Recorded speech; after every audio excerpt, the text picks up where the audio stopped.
the protectors of the Wood podcast. The destruction of our planet is becoming real life.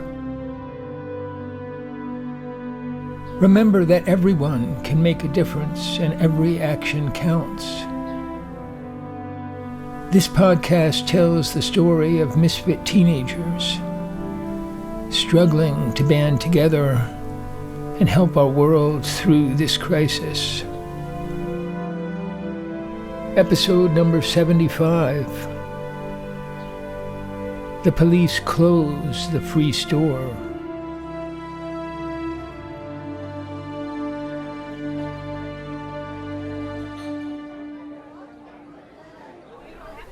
The free store on the sidewalk had become a popular community event.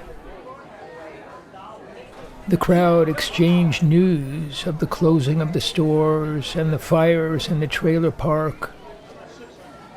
Patty's flowers and Peter's carved figures of the Good Fairy and Santa Claus were disappearing fast. The cake, the zucchini bread, and lemonade were already gone. Tom Winkle's large burlap bags of finger beans and lemon cukes were running low. Phoebe saw Louise and Jasmine come down the sidewalk and maneuver to get close to the table. They emerged admiring an angel and a Santa of their own. Louise! Louise, Jasmine! What's all this? I was here before I went home. Then we were at the fire, and everybody was talking about the charms. What fire? Another trailer burned. Another family homeless.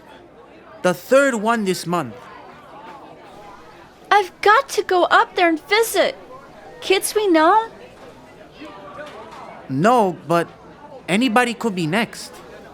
What's going on? Electrical fires. The trailers are junk. We're renting junk. Maybe we can collect donations for the families at the toy store.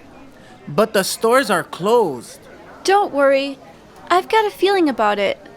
That police inspection was hostile, and the toy store wasn't even open. The public doesn't like it.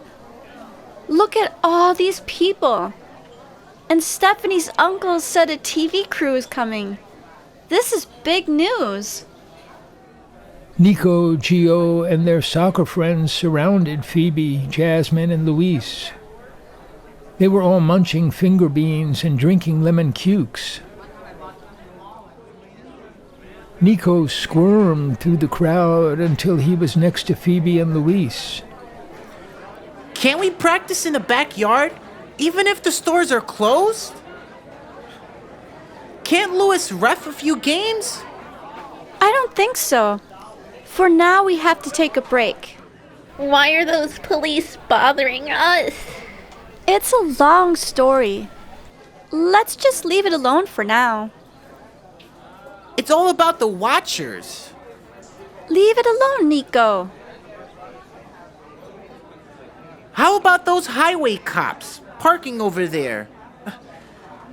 They don't leave you alone. Everybody, hey. Yeah, look out, Phoebe. Maybe you should ease up the streets. Phoebe shook her head.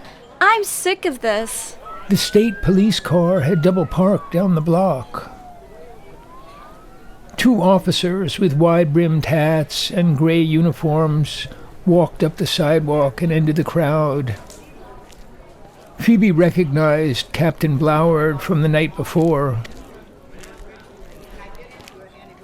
Oh, good to see you, gentlemen. I was hoping we'd meet again. It's too much, old man. This time, you're going in. Oh, I know I'm a menace to public safety. I really shouldn't be out on the street. This takes a lot of courage, what you guys are doing. We can all be proud of you. Shut up. You know, It's great to have a job where you can really do good and help people. It's a rare thing these days. Cuff him, Austin. I'm tired of his mouth. The policeman stepped in and with a quick move cuffed Sammy's hands behind his back. Austin was short and thin and pale. His face expressed no emotion. He looked no one in the eye. You must love this job, protecting the public from a monster like me. Captain Bloward approached Patty and said, Patricia Hood, you'll be coming with us. Peter was already walking towards them. Peter Hood, you too. I've never seen you in my life, and yet you know me. Been looking at photos of us? What are we, known criminals? Just go quietly, and we won't bother to cuff you or your wife. What are the charges? Are we under arrest? Do you want to be? Freddie Baez stepped in and displayed his press identification. Am I to understand that you're gonna hold these people without charges? Where will they be held? We're just gonna have a friendly chat down at the barracks. Don't give us a hard time, Freddie. Why are you nosing around in this business? I'm trying to be nice to these folks. You should try my job someday. George, crouching low, moved in front of Captain Bloward and took 3 or 4 pictures in a matter of seconds. Hey, get out of here! George turned and snapped more pictures of Sammy and the Hoods. Last call before I deck you. George slipped back among the people. Call Windeman! Tell him to meet us there! Hey, Austin, grab some of that stuff they're selling. A few toys would be good. Austin walked up to Tom Winkle's area and looked around and continued to Peter's makeshift table in front of the toy store gate. There were no toys left. Nothing here. Grab a few vegetables. Austin looked around and returned empty-handed.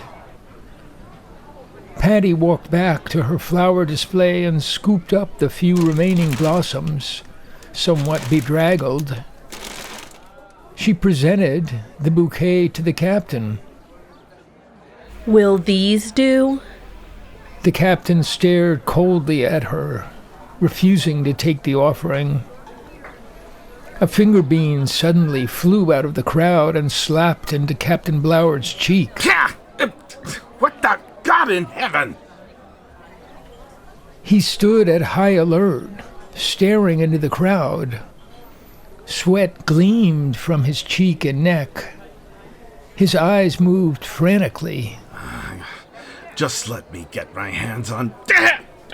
Another bean bounced off his head from behind. He turned around as if he were being attacked.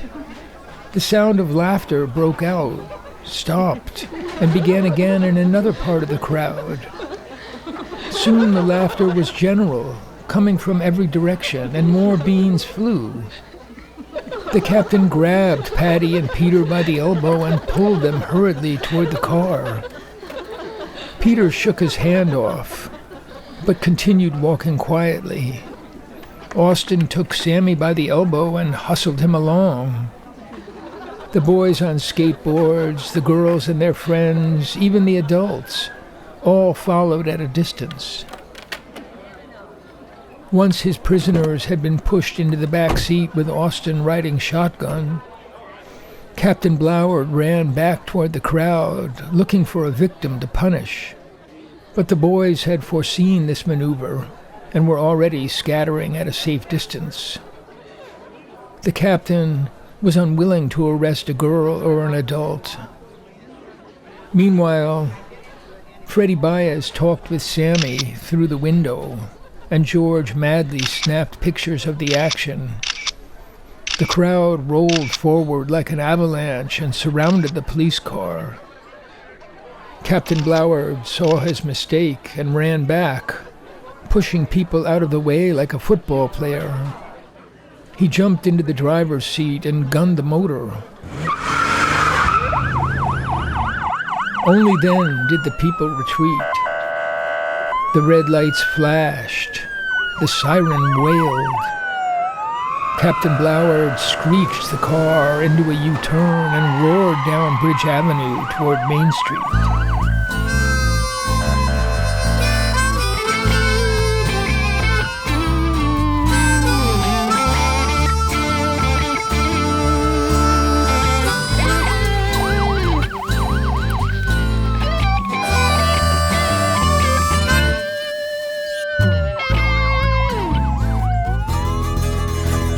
Dream, I saw the headlight, and I know I'd run. I was blinded by the headlight, and I know I'd run. Night, my truck was coming, wide as Highway 61. I could see it in the distance, 10,000 wheels around the bend. I could see it in the distance, 10,000 wheels round the bend. Locking out the moon and the sunlight, don't know where it's gonna end.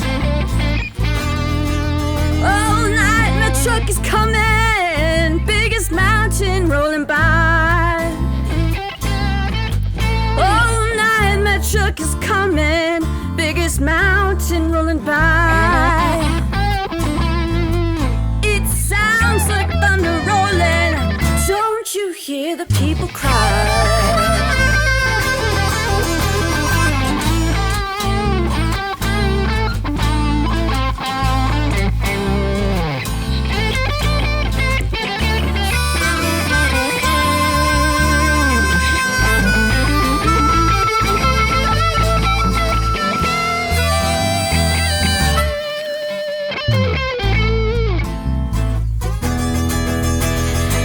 Avalanche is moving through the houses and the trees. Avalanche is moving through the houses and the trees. Lord, won't you help your children? Lord, help us if you please. Oh, hurricane is screaming, blowing wild across the land. Oh, hurricane is screaming, blowing wild across the land. The water's coming, Lord, give me your right hand. In a dream I saw the headlights, and I know where to run. I was blinded by the headlight, and I know where to run. Night, my truck is coming, wide as Highway 61.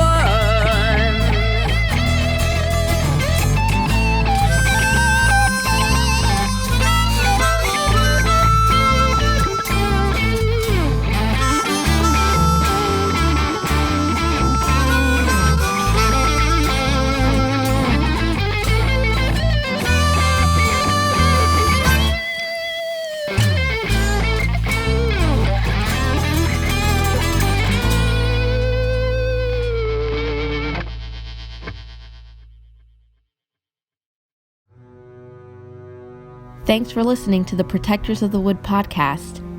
Find all our podcasts, songs, and projects on our website, protectorsofthewood.com. And to all the eco-warriors out there, remember that everyone can make a difference and every action counts.